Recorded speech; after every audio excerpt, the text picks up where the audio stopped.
Muy buenas noches a todos, a todas. Eh, Bienvenidos a este espacio, a este nuevo espacio que hemos estado habilitando y disfrutando muchísimo como iglesia, como líderes.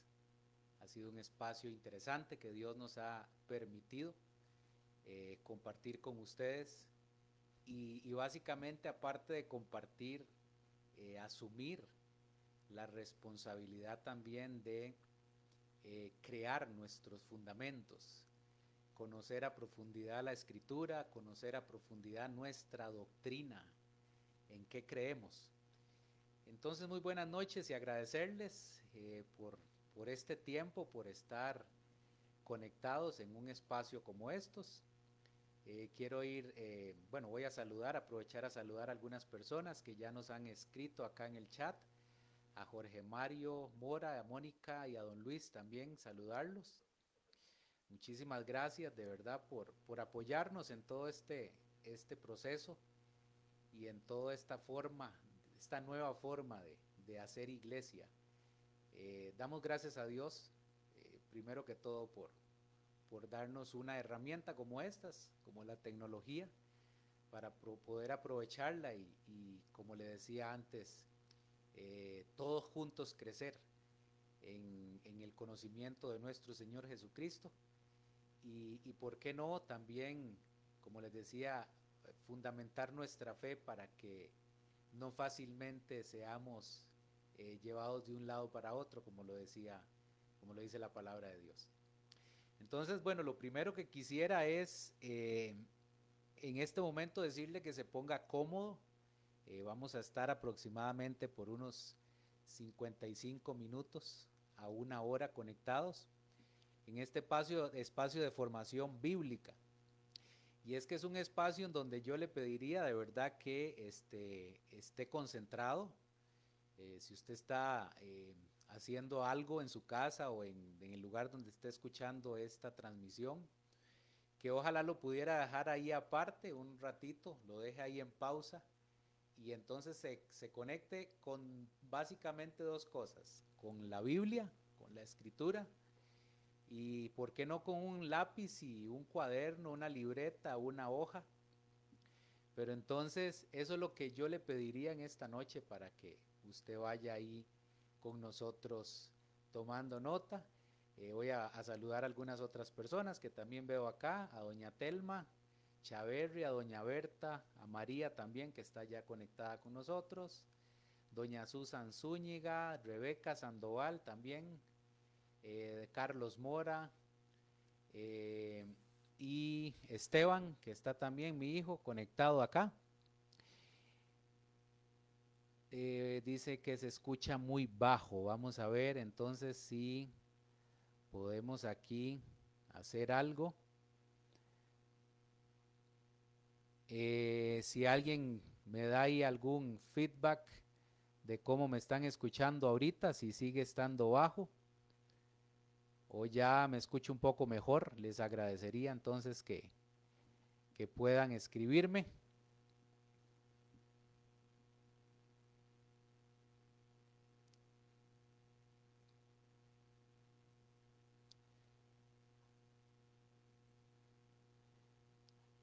No sé si ya mejoró un poquito el sonido o todavía me siguen escuchando un poco bajo.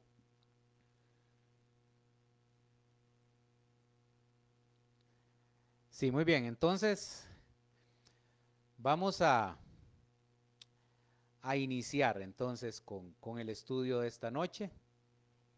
Eh, voy a... Ok, muy bien. Ahora sí me dicen que se oye bien. Se escucha mejor, muy bien. Perfecto, perfecto. Muchas gracias. Vamos a ver. Bueno, las últimas 3 personas me han dicho que se escucha bien, entonces esperaría que ya haya mejorado un poquito el sonido.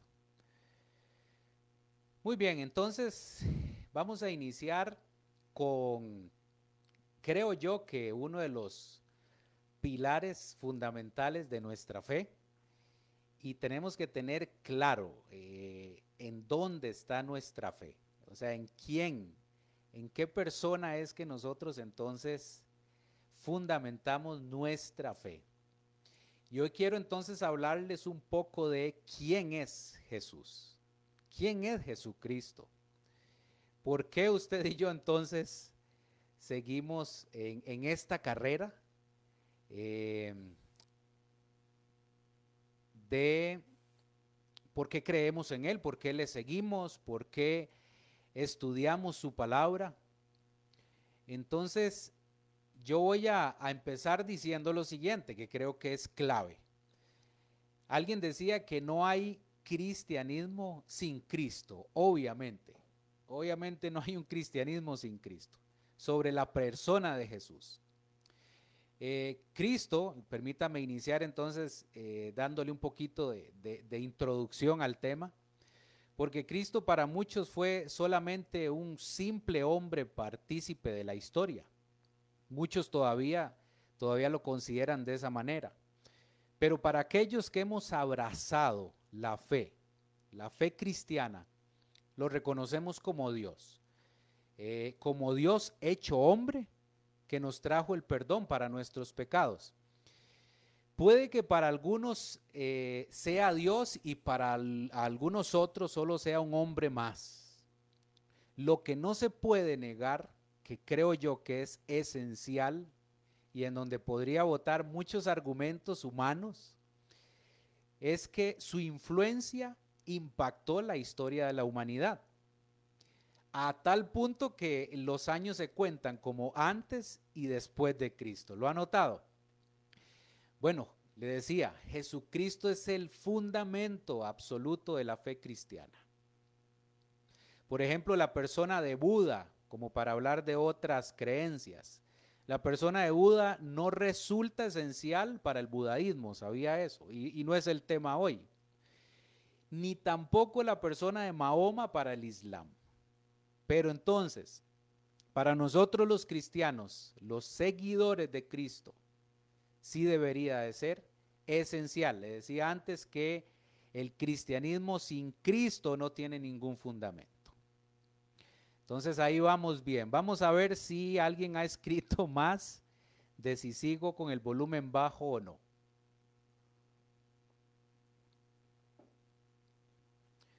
Algunas preguntas que quiero entonces hacerle hasta este punto. ¿Qué sabemos entonces para nosotros como seguidores de Cristo? ¿Qué sabemos acerca de Él? ¿Lo conocemos a profundidad como para tener una relación íntima con Él? Esas son las dos preguntas que quisiera hacerle en este momento. Y puede que tenga algunas dudas y son válidas. Para eso hemos habilitado un espacio como estos, ¿verdad? Para crecer en el conocimiento. Entonces, en un estudio como este hoy, crecer en el conocimiento de la persona de Jesucristo. Entonces, ¿qué les parece si en primer lugar hablamos de su nombre? Es importante entender también de dónde proviene el nombre, el por qué Jesús y algunos otros nombres con el que se conoce a Jesucristo. Yo le invitaría a que vaya a Mateo, el capítulo 1 y versículo 21.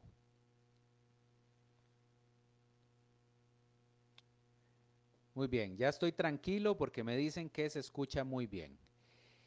Mateo 1, versículo 21. Esta es una conversación de José, el esposo de María. José, ya algunos hemos leído la historia en donde estaba dudando del embarazo de María y estaba en su corazón pensando en dejarla. Ese es literalmente el contexto antes de llegar acá. Entonces, bajo esa duda que tenía José de dejar a María, o esa duda no, sino ese deseo que tenía en su corazón, entonces un ángel de Dios se le aparece en sueños y le dice entonces, esta es la conversación, dice el versículo 21, y dará a luz un hijo.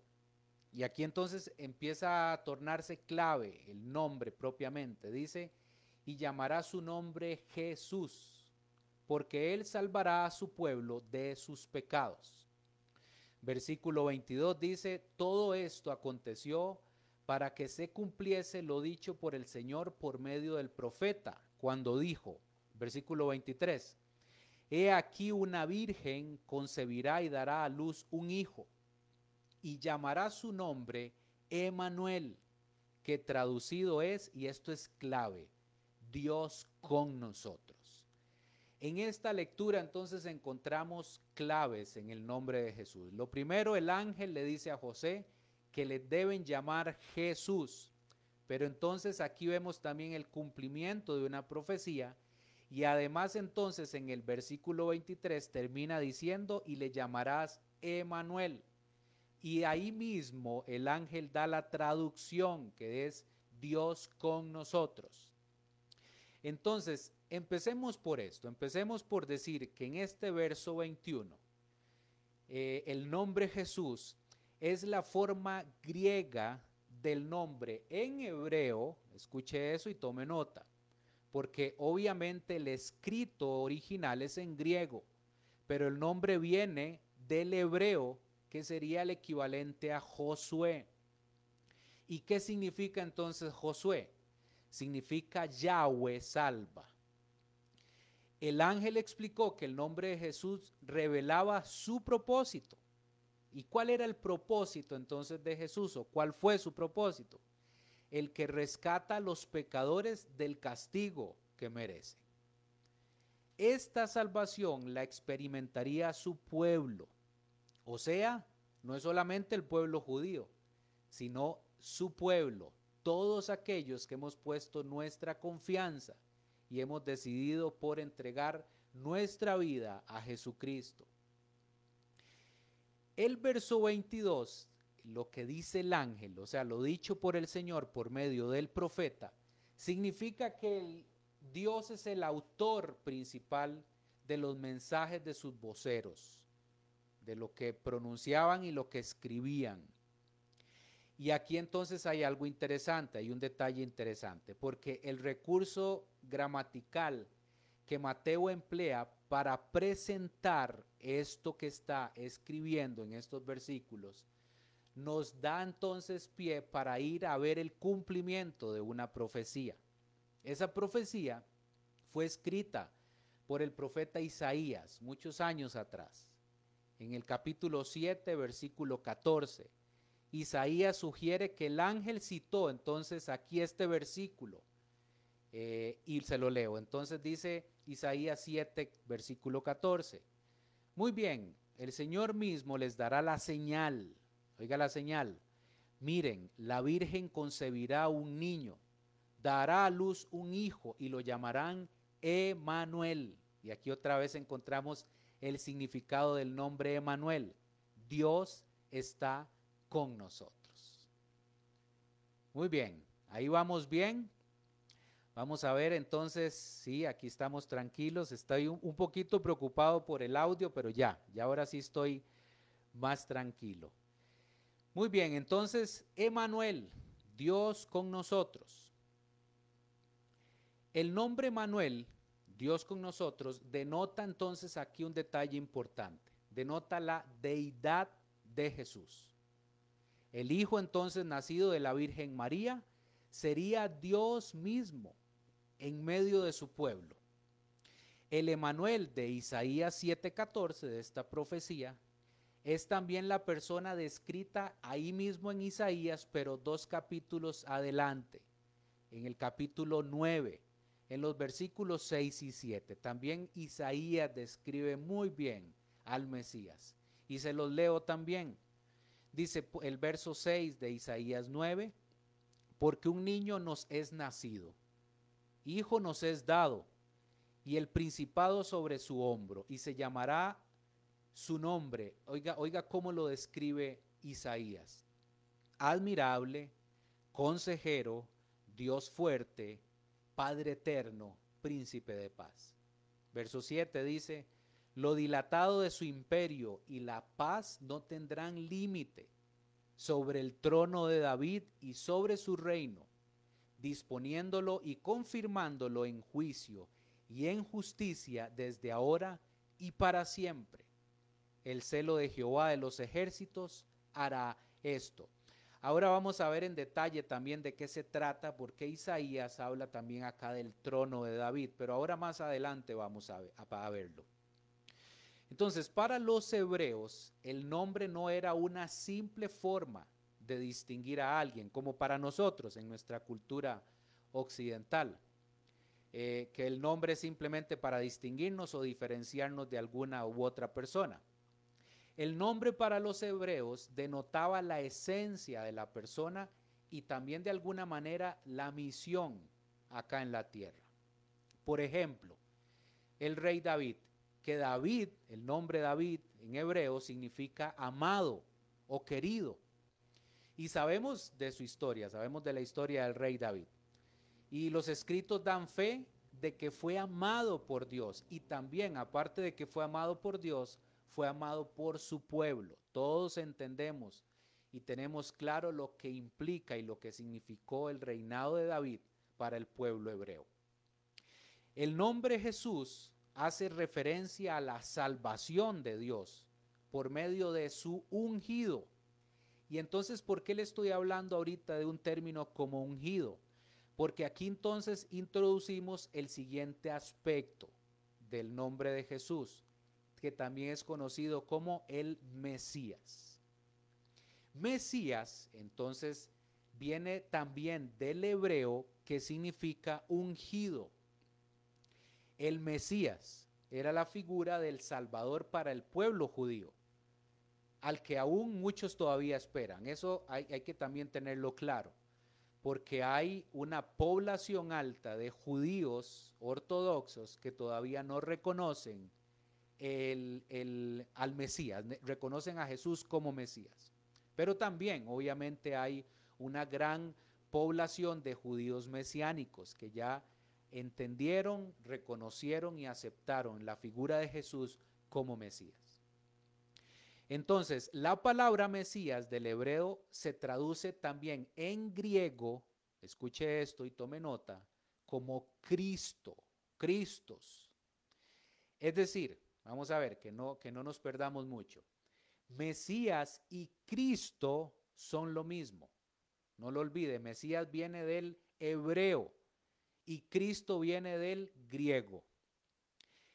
Ungido, entonces, que es el otro término que entró acá en acción, no es un nombre, eso tome nota de eso, sino que es un título que se le dio al Mesías, como el ungido de Dios. ¿Por qué? Porque es importante conocer también este aspecto de ungido. La unción era el acto de derramar aceite sobre el cuerpo de aquel que sería el sumo sacerdote o también que sería rey de Israel. Conocemos la historia también cuando David fue elegido como el futuro rey, que entonces fue ungido con aceite. Y entonces Jesús cumple estos oficios, pero también cumple un oficio como profeta. Ok, no voy a todavía entrar a ese campo porque ahora más adelante lo vamos a estar hablando un poquito más a profundidad.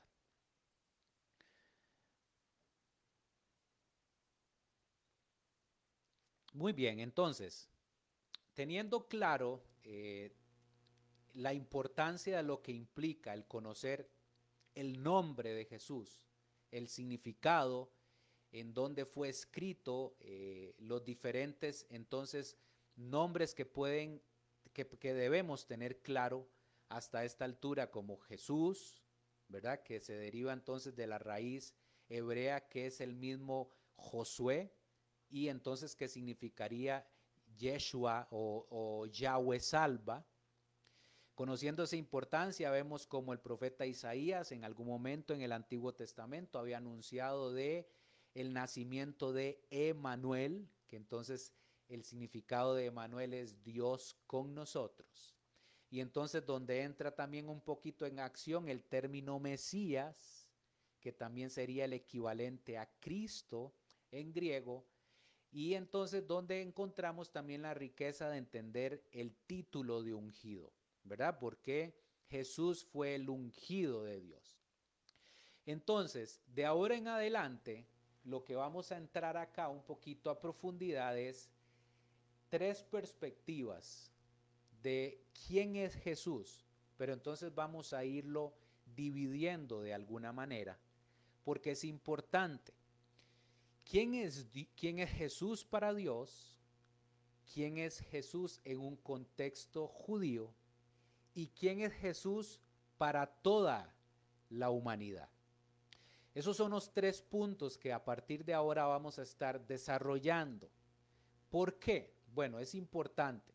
En todo este proceso, como les decía al inicio, de formación bíblica, no es simplemente tener un espacio más por rellenar una agenda semanal, no, de ninguna manera. Nosotros como equipo pastoral hemos entendido la responsabilidad que implica en un tiempo como estos estar preparados, primero que todo en conocimiento, el conocimiento que Dios nos da por medio de su palabra, y entonces donde siempre yo soy uno que lo me ha gustado utilizar este término, porque el conocimiento podría ser solamente conocimiento a nivel intelectual, pero entra en acción la sabiduría. La sabiduría viene de Dios por medio del Espíritu Santo. Entonces, en un tiempo como esto es vital, es esencial tener un espacio como estos, como les decía, no solamente para aprovechar y rellenar un espacio en agenda, sino porque de verdad necesitamos asumir la responsabilidad de crecer en el conocimiento del Hijo de Dios.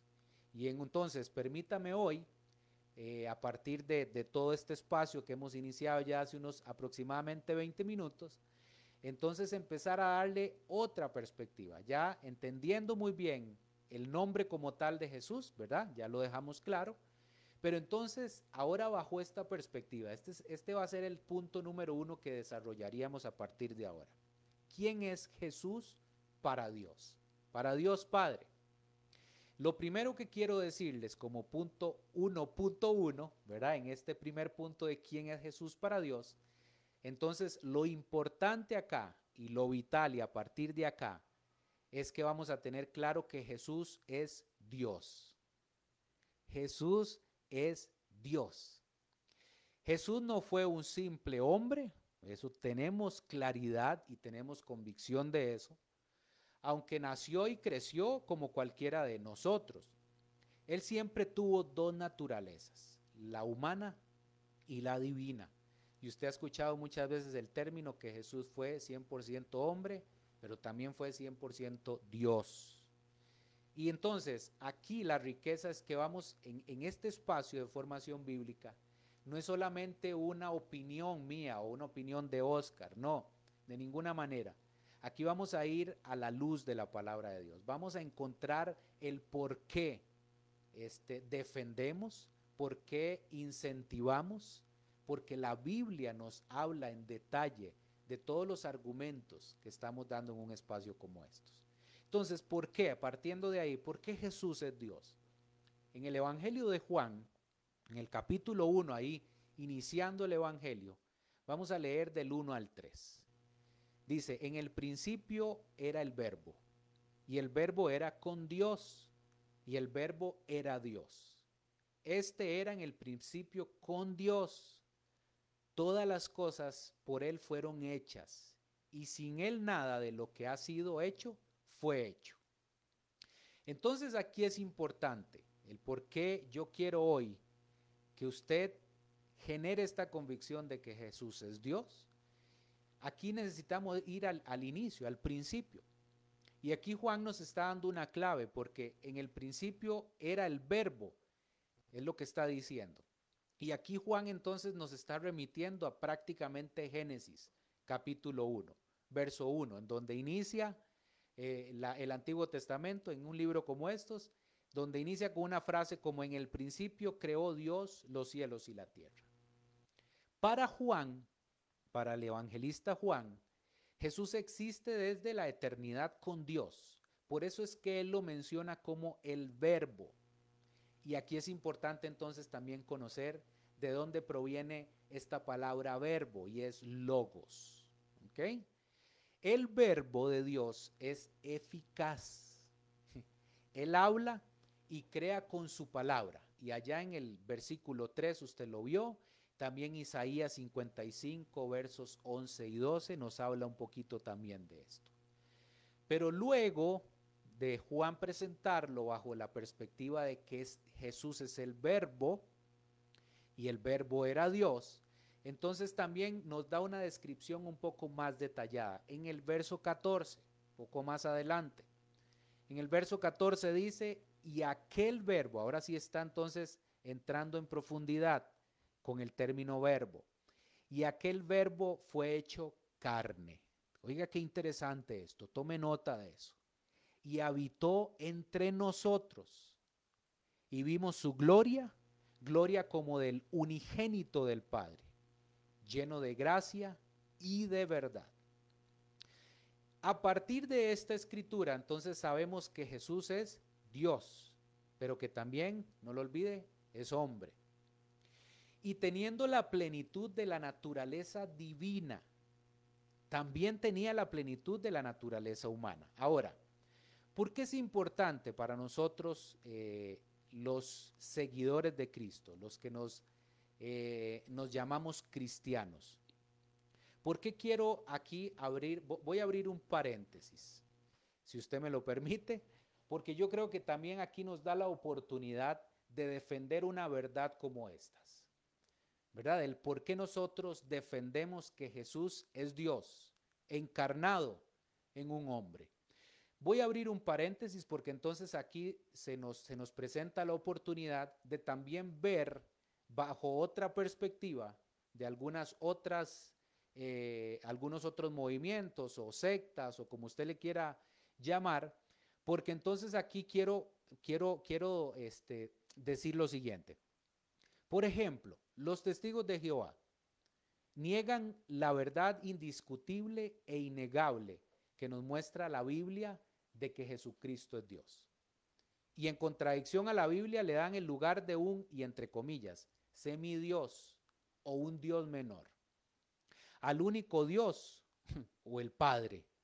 Siendo así que dicen que Jesucristo, escuche esto, es un Dios creado. Y esto aquí, por eso le digo que quiero aprovechar la coyuntura del por qué nosotros queremos defender de que Jesús es Dios. Porque una herejía como esta es adoptada de un término que quiero entonces hablarles en este momento y por eso abrí un paréntesis. Esta herejía es adoptada del arrianismo y permítame explicarle qué es el arrianismo. El arrianismo sostuvo que Jesús no es propiamente Dios, sino la primera criatura creada por el Padre. Oiga esto, la cual no gozaba de divinidad y fue empleado para la creación del mundo. Con esto el arrianismo postuló la existencia únicamente de Dios y la de un solo principio, el Padre. Cierro el paréntesis. Por eso me pareció que era necesario del por qué nosotros sí defendemos una verdad como esta. Una verdad absoluta. Jesús es Dios. Y le decía que teniendo la plenitud de la naturaleza divina, también tenía la plenitud de la naturaleza humana. ¿Por qué digo esto? La implicación de esta verdad en nuestra vida es que Dios mismo, ¿sí? El Dios creador de todas las cosas, a través de Jesucristo, experimentó todos los sufrimientos y tentaciones que soportamos como humanos. Jesucristo, la segunda persona de la Trinidad. ¿Y por qué quiero mencionarle en este momento esto que me parece importantísimo? Vamos a ir a Hebreos, al capítulo 4, y vamos a leer los versículos 15 y 16.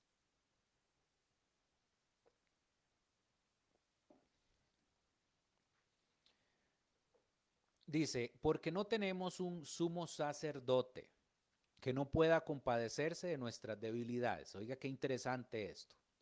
Sino uno que fue tentado en todo según nuestra semejanza. Pero, aquí viene el pero, y subráyelo, pero sin pecado. Acerquémonos, pues, confiadamente al trono de la gracia, para alcanzar misericordia y hallar gracia para el oportuno socorro. Jesucristo experimentó de alguna manera la naturaleza humana, pero sin pecado. Pero entonces, la primera verdad, insisto, de quién es Jesús para Dios, es que Jesús es Dios. Ahora vamos a entrar al segundo punto. El segundo punto que quiero compartirles y que quiero darles también como una verdad, es que Jesús es el Hijo de Dios. Ya lo hablaba antes, es el Hijo de Dios. Pero vamos entonces a buscar los argumentos bíblicos que nos dan y que nos hacen defender una verdad como esta. Jesús es el Hijo de Dios. Juan capítulo 3, versículos 16 al 18. Juan capítulo 3, versos 16 al 18. Dice, porque de tal manera amó Dios al mundo, que ha dado a su Hijo unigénito. Oiga, ahí empieza a aparecer el término Hijo, para que todo aquel que en Él cree no se pierda, mas tenga vida eterna. Verso 17 dice, porque no envió Dios a su Hijo al mundo para condenar al mundo, sino para que el mundo sea salvo por Él. Verso 18, el que en Él cree no es condenado, pero el que no cree ya ha sido condenado, porque no ha creído en el nombre del unigénito Hijo de Dios. Aquí es donde defendemos esta verdad. Hijo de Dios. Jesús es el Hijo de Dios. Dios, en su amor, ha dado a su Hijo unigénito, para que todo aquel que en Él tenga vida eterna. Juan acá designa en varias oportunidades a Jesús como el Hijo enviado por el Padre. Esta figura tomada del concepto shalach, que significa mensajero. Entonces, esto es importante también. Yo soy insistente, por eso es tan importante el conocer también el significado, los vocablos originales, el por qué. Entonces, no solo quedarnos ahí a nivel superficial de leer la escritura solamente para enriquecer conocimiento, sino entender las cosas a profundidad. Y entonces aquí es donde Juan, como le decía, designa en varias oportunidades al Hijo enviado por el Padre. Pero entonces, este Hijo enviado viene de este concepto judío shalach, que es mensajero. Según este término, el enviado, escuche esto muy bien, el enviado es igual al que lo envió y procura fielmente cumplir los intereses del que lo comisionó. ¿Vieron qué importante esto? Por eso es que encontramos siempre a Jesús hablando en nombre del que lo envió. Jesús mismo nos modeló algo que es sumamente importante para nosotros. A veces no es suficiente hablar solamente, con un criterio u opinión humana, sino que dependemos de Dios. Jesús como hijo dependió 100% de su Padre y no habló por él mismo, sino habló como enviado del Padre, como el shalach, como el mensajero. Jesús entonces es el enviado por excelencia y él a su vez envía a sus discípulos. Vean qué interesante esto también, porque ser enviado implica que la comisión, oiga, tres puntos importantes acá. La comisión, el encargo y el mensaje son emitidos por el que envía. Escuche esto es importantísimo. Por el que envía y que no se originan en los enviados.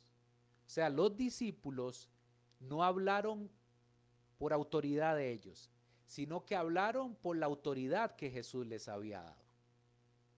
La función de los mensajeros es cumplir su comisión conforme a la voluntad del que los envió. Vean qué importante estos términos también, tomar nota de esto. El que Jesús sea hijo de Dios no le resta divinidad de ninguna manera. Decir que es el Hijo de Dios no quiere decir que no sea Dios mismo, sino de alguna manera, una personalidad diferente al Padre. Colosenses 2:9 nos dice que porque en Él habita corporalmente toda la plenitud de la deidad. Vean qué importante. Nunca pierda de vista eso. Jesús siempre habló con la deidad del Padre. No creemos que Jesús sea inferior a Dios, como algunas sectas sí lo hacen. Antes le mencionaba una. Sino que es la persona de la Trinidad llamada Hijo. Entonces, esto implica que para nosotros una verdad como estas es que también nosotros somos llamados hijos de Dios. Vean qué importante esto también. ¿De dónde viene esto que le estoy entonces diciendo en este punto? Del por qué también nosotros entramos de alguna manera en ese privilegio, en esa promesa de también ser llamados hijos de Dios. Juan capítulo 1, verso 12, y es muy puntual este versículo, en donde dice que más a todos los que le recibieron, a los que creen en su nombre, les dio potestad de ser hechos hijos de Dios. ¿A quiénes? A todos aquellos que le recibieron, y no solo a los que le recibieron, sino a los que creen en su nombre, en Jesús. Les dio, dice, la potestad de ser hechos hijos de Dios. Romanos, también Pablo en Romanos nos describe un poco de esto. Romanos 8, versículo 17, dice, y si hijos, también herederos, herederos de Dios y coherederos con Cristo, si es que padecemos juntamente con Él, para que juntamente con Él seamos glorificados. Es decir, el ser hechos hijos de Dios nos hace partícipes junto con Cristo, no pierda de vista eso tampoco, junto con Cristo, de su gloria después de esta vida terrenal. Somos sus hermanos,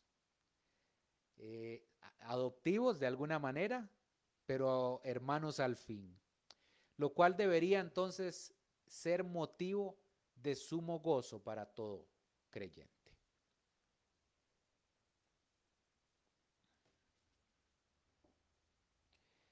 Muy bien, aquí voy a hacer una pequeña pausa para ver algunos comentarios.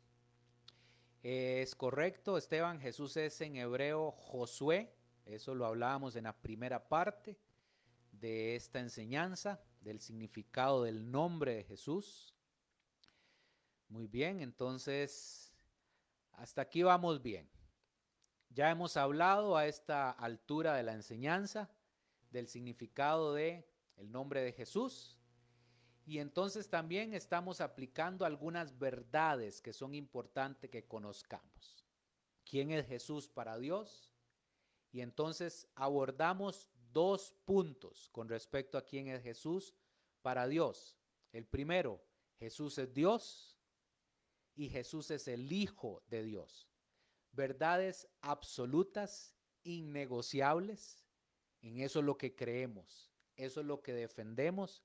Y por eso quise atreverme a hacer esa pausa, ese paréntesis, para entonces entender que no todas las personas creen ni reciben a Jesús como el Hijo de Dios. No, ya hablamos de algunas sectas que han prácticamente dado herejías acerca de Jesús, y eso es importante conocerlo también. La palabra de Dios siempre nos pone en alerta para que defendamos verdades absolutas que están escritas en la palabra de Dios, y no solamente que las creamos, sino que también de alguna manera las defendamos nosotros como cristianos. Entonces, aquí vamos a entrar al segundo punto, que es importante, desde otra perspectiva. Ya hablamos en el punto 1 desde la perspectiva de quién es Jesús para Dios. Y entonces aquí va a entrar en acción el segundo punto. ¿Quién es Jesús en el contexto judío? Muy bien, esto es importante, familia, es muy importante. Nosotros podríamos perfectamente, voy a hacer aquí una aclaración, porque nosotros perfectamente podríamos quedarnos con la perspectiva de Jesús ¿Quién es Jesús para Dios? Perfectamente con esas dos verdades nosotros podríamos defender nuestra fe cristiana, porque estamos entendiendo que Jesús es el mismo Dios encarnado en un hombre, el verbo que nos habla Juan. Podríamos quedarnos y perfectamente defender nuestra fe. Pero yo creo que es importante también, a pesar de que nosotros no somos judíos propiamente, no somos del pueblo judío, sino que ya nosotros entramos como gentiles, me parece que es importante conocer entonces también a ese Jesús en el contexto judío como tal. ¿Por qué? ¿Por qué me parece que es importante? Porque una de las cosas, compartía con Oscar hoy, que una de las cosas que a veces para nuestra cultura occidental ha sido una desventaja, me parece a mí, con mucho respeto lo digo, pero me parece que ha sido una desventaja es que nosotros acá en Occidente pareciera que no nos gusta ir más profundo de entender las cosas. A veces somos de alguna manera o relativamente superficiales en lo que creemos, en lo que estudiamos, en lo que defendemos. Pero una de las cosas que yo rescato del contexto judío es su celo religioso, su celo del Dios en el que él cree, en el que defienden, en el que una vez escucharon y todavía hoy siguen defendiendo su fe fundamentada en ese Dios. Entonces, por eso es que a mí me parece que nosotros hay cosas que podríamos copiar, entre comillas, o rescatar de un contexto como el judío. Y para nosotros como cristianos, como seguidores de Jesús, también es importante, es importantísimo el por qué necesitamos conocer a Jesús, no solamente desde una perspectiva de quién es Jesús para Dios, sino también bajo una perspectiva en un contexto en donde Jesús vino, en un contexto judío. Jesús fue judío, ¿sí? Formado en el judaísmo, en una cultura hebrea. Entonces, si nosotros estamos creyendo y defendiendo una verdad como que Jesús es el Hijo de Dios, también me parece que es importante conocer a Jesús desde el contexto judío. Entonces, aquí vamos a abordar el primer punto. ¿Quién es Jesús en el contexto judío? Y entonces, lo primero que quiero mencionar es que Jesús, en ese contexto judío, es el sumo sacerdote. Y para muchos de nosotros, yo le decía a Oscar que yo, en el contexto en el que fui criado, bajo algunas cosas que no conocía a profundidad, no entendía de qué se trataba esto del sumo sacerdote. Y mucho menos cuando entonces, por primera vez, algunos años atrás, escucho este término del por qué Jesús, por qué el Nuevo Testamento lo plantea como el sumo sacerdote. Entonces es importante conocer el concepto como tal. ¿De dónde viene el sumo sacerdote? ¿Por qué es importante entonces ligar a Jesús, ahorita vamos a verlo, con el sumo sacerdote? Entonces, lo importante aquí es entender que el sumo sacerdote entraba una vez al año al lugar santísimo del templo. ¿A qué entraba el sumo sacerdote? A ofrecer sacrificios por los pecados, tanto del pueblo, de él y de la familia también de él. Entonces quiero que vaya conmigo a Hebreos, al capítulo 9. Aquí nos da un muy buen contenido y contexto de la figura del sumo sacerdote. Hebreos 9, versos 2 al 7. Dice, y vea cómo lo describe. Porque el tabernáculo estaba dispuesto así. En la primera parte, llamada el lugar santo, estaban el candelabro, la mesa y los panes de la proposición. Tras el segundo velo estaba la parte del tabernáculo, llamada el lugar santísimo. Versículo 4 dice, el cual tenía un incensario de oro y el arca del pacto cubierta de oro por todas partes, en la cual estaba una urna de oro que contenía el maná, la vara de Aarón que reverdeció, y las tablas del pacto, y sobre ella los querubines de gloria que cubrían el propiciatorio, de las cuales cosas no se puede ahora hablar en detalle. Y así dispuestas estas cosas. En la primera parte del tabernáculo entran los sacerdotes continuamente para cumplir los oficios del culto. Pero en la segunda parte, solo el sumo sacerdote, una vez al año, no sin sangre, la cual ofrece por sí mismo y por los pecados de ignorancia del pueblo. Muy bien, sumo sacerdote de Israel. Aquí es también importante entender a profundidad el término como tal. Sumo sacerdote es del hebreo Cohen Gadol.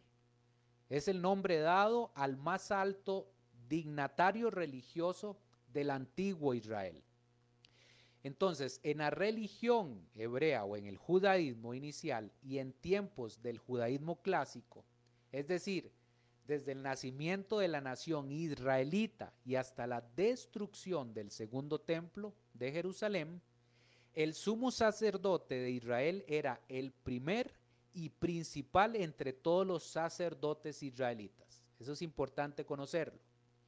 El sumo sacerdote coordinaba el culto y los sacrificios, primero en el tabernáculo y luego en el templo de Jerusalén. ¿Qué era lo que hacía el sumo sacerdote? Coordinaba el culto y ofrecía los sacrificios para perdón de pecados. Eso era la función puntual de él. Entonces, de acuerdo con la tradición bíblica, solamente, escuche este detalle también que es importante, solamente los descendientes de Aarón, ¿quién era Aarón? El hermano de Moisés.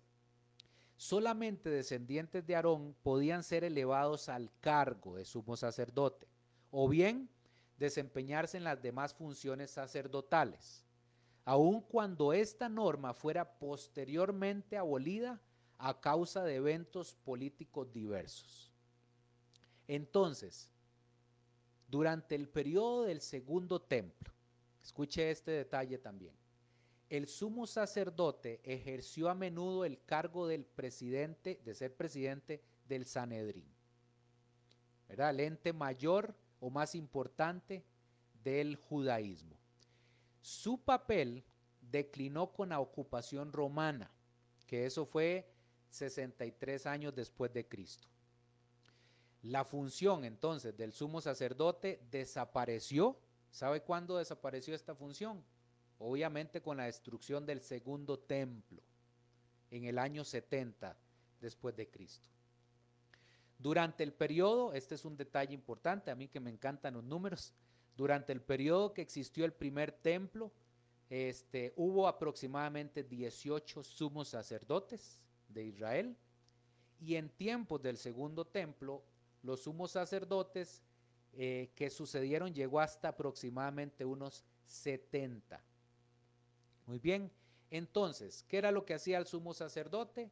Iba al lugar santísimo y ofrecía sacrificios para perdón de pecados del pueblo, de él, de su familia, ¿verdad? Era sacrificios, ¿por qué? Porque Dios lo había demandado de esa forma. Tenían que haber sacrificios para perdón de pecados. Pero muy bien, entendiendo esta figura y el rol específico del sumo sacerdote y del término y la figura como tal de sumo sacerdote en un contexto judío, entonces el autor de Hebreos viene y nos da una perspectiva interesantísima. Véanla ustedes y léanla conmigo, que está en el capítulo 9, en los versos 11 al 14. Dice Hebreos 9, 11 al 14. Pero estando ya presente Cristo, oiga qué importante esto, pero estando ya presente Cristo, sumo sacerdote de los bienes venideros, por el más amplio y más perfecto tabernáculo, no hecho de manos, es decir, no de esta creación, y no por sangre de machos cabríos ni de becerros, sino, oiga esto, qué importante familia, sino por su propia sangre, entró una vez para siempre en el lugar santísimo, habiendo obtenido eterna redención. Verso 13. Porque si la sangre de los toros y de los machos cabríos y las cenizas de la becerra rociadas a los inmundos santifican para la purificación de la carne, y oiga la pregunta que lanza el autor de Hebreos, ¿cuánto más la sangre de Cristo, el cual mediante el Espíritu eterno se ofreció a sí mismo sin mancha a Dios, limpiará vuestras conciencias de obras muertas para que sirváis al Dios vivo? Según la carta de Hebreos, Jesús fue sumo sacerdote. Y el sacrificio a sí mismo, no solamente con un rol de sumo sacerdote, sino que también como él mismo, presentándose como el sacrificio para perdón de pecados. Entonces, mientras que los sumos sacerdotes, antes de que él viniera, solo hacían la representación de la limpieza de los pecados, llevando consigo el sacrificio, entonces Jesús, él mismo el sacrificio se presentó delante de Dios con los pecados de la humanidad y de alguna manera insertados en su sangre. Entonces, es por esto puntualmente, familia, que el sacrificio de Cristo, el Cordero de Dios, ya no es un cordero, no es un animalito, ya no son machos cabríos, no, ya no son becerros. Ahora es Él mismo el Cordero de Dios. Es por eso que este sacrificio de Cristo es suficiente para quitar el pecado del mundo. Como lo dijo ¿quién? Juan el Bautista. Juan lo había dicho, lo había predicado. El Cordero de Dios que quita el pecado del mundo. Muy bien, entonces, este es el primer punto de quién es Jesús bajo entonces o en el contexto judío. Jesús es el sumo sacerdote. Aquí entraríamos en el segundo concepto. Jesús es el rey. Aquí es importante también tener claro esto.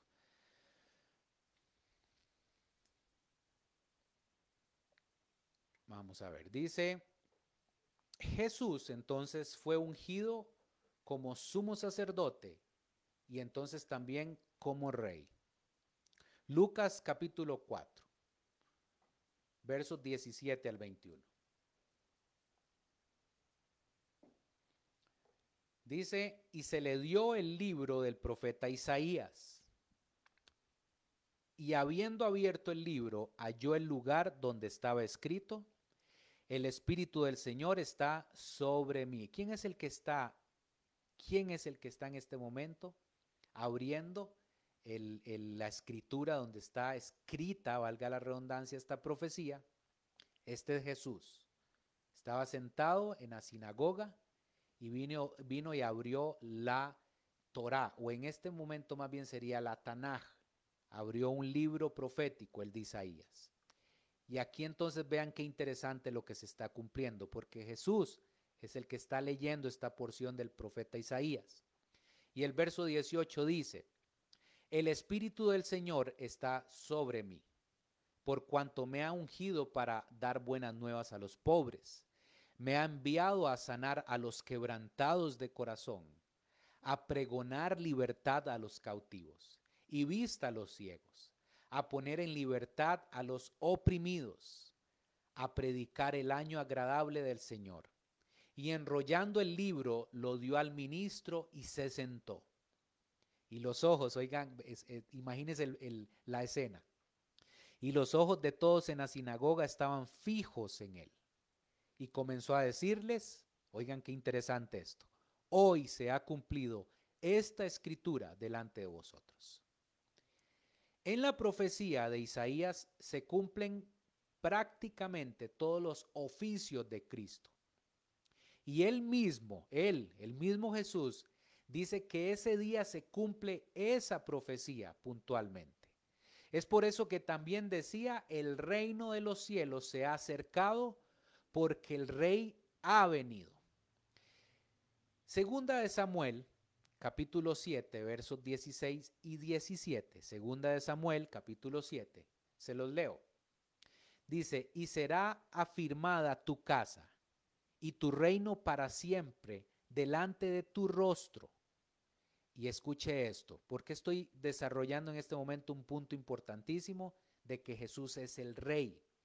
Dice, y tu trono será estable eternamente, conforme a todas estas palabras y conforme a toda esta visión. Así habló Natán a David.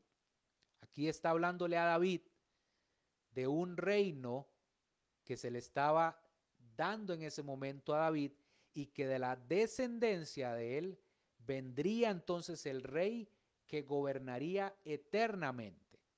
Entonces, por eso es que es importante también que entra acá un término en acción del por qué también Jesús es llamado el Hijo de David. Era el cumplimiento de esta promesa hecha por Dios al más grandioso rey de Israel. A David mismo se le dio esta promesa. Es por eso que los evangelistas se esforzaron en demostrar que Jesús era descendiente directo de David, de la dinastía de David, de la descendencia de David. Y por lo tanto, teniendo claro esto, podía reclamar el trono de David. Voy a ir un momento también a Lucas capítulo 1, versos 31 al 33, que es importante también desarrollar el por qué defendemos y por qué creemos que Jesús es el Rey. Bajo el contexto judío, pero también obviamente para nosotros entenderlo, que era lo que le decía antes, qué rico también es entender los diferentes escenarios o los diferentes contextos del conocer a profundidad por qué creemos en Jesús. Lucas 1, versos 31 al 33 dice, y ahora concebirás en tu vientre y darás a luz un hijo, y llamarás su nombre Jesús. Este será grande y será llamado Hijo del Altísimo. Y el Señor Dios le dará, escuche esto, es importante, que es lo que estamos hablando. Y el Señor Dios le dará el trono de David, su padre, y reinará sobre la casa de Jacob para siempre, y escuche esto, y su reino no tendrá fin. O sea, un reino eterno. El reinado de Jesús se ejerce en aquellos que han rendido han rendido su ser voluntariamente a Él, los que tributan de alguna manera sus vidas y siguen sus caminos. Esos son los que forman parte de este reino que le fue dado y prometido a David en algún momento, pero que entonces llegaría a concluir con el Mesías, con Jesús. Como dijera el mismo Jesús, mi reino no es de este mundo. Y cuando Jesús da una declaración como estas, no se refería a que su reino no estuviera en otro mundo, sino que está en el corazón de aquel que le ha entregado su vida entera. Él sigue siendo rey y lo será por los siglos de los siglos. Eso lo creemos. Nuestro deber o nuestra responsabilidad es cumplir con lo que nos manda a hacer. Todo lo que hemos estudiado de Jesús, de alguna manera, carece de valor si solamente, escuche esto por favor, si solamente lo conocemos con el intelecto. Sí, carecería muchísimo si solamente conociéramos a Jesús a nivel de intelecto. Estas verdades no pueden verse más que con los ojos de la fe. Es comprobar por cuenta propia todo lo que Jesús es lo que le da sentido a la vida. Muy bien, entonces ya hemos llegado al tiempo del espacio de hoy de formación bíblica, pero, entonces permítame explicarle algo. Porque entonces hemos desarrollado hoy el concepto de Jesús, quién es Jesús, de dónde proviene el nombre, el significado, y entonces entramos a puntos importantes del por qué creemos en Jesús, por qué defendemos una verdad como esa y por qué es innegociable. Entonces vimos también en el punto 1 quién es Jesús para Dios, y ahora estamos desarrollando quién es Jesús bajo el contexto judío. Entonces hemos desarrollado hasta ahora 2 puntos en este contexto judío. El primero fue que Jesús es el sumo sacerdote y Jesús es el rey. Hasta ahorita vamos desarrollando 2 puntos. Pero entonces, ya se nos acabó el tiempo, pero eso no quiere decir que aquí vamos a dejar el tema. Entonces, vamos a estar subiendo en el canal de YouTube la segunda parte de esta enseñanza, porque aquí todavía nos falta desarrollar el tercer concepto de Jesús bajo el contexto judío, que es Jesús es el profeta. Ese es el punto que nos falta. Y también entonces nos falta desarrollar como un último punto en todo este tema de quién es Jesús, bajo otra perspectiva, de quién es Jesús para la humanidad. Y ahí vamos a estar desarrollando un punto importante, esencial y vital.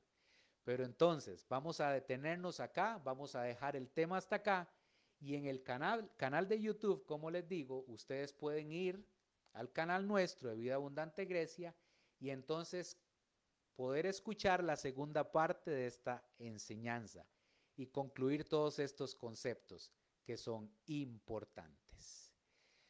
Muy bien, entonces quiero agradecerles a todas las personas que estuvieron esta hora conectadas con nosotros. Muchísimas gracias.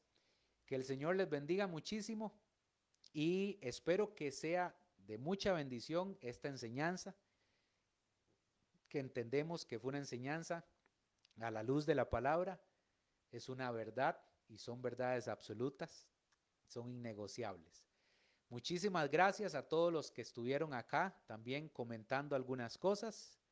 Agradecerle, como le decía al inicio, a Dios por ustedes. Entonces, nos vemos en la próxima, nos vemos en la segunda parte de esta enseñanza. Que el Señor les bendiga muchísimo. Un abrazo, familia. Que Dios les bendiga.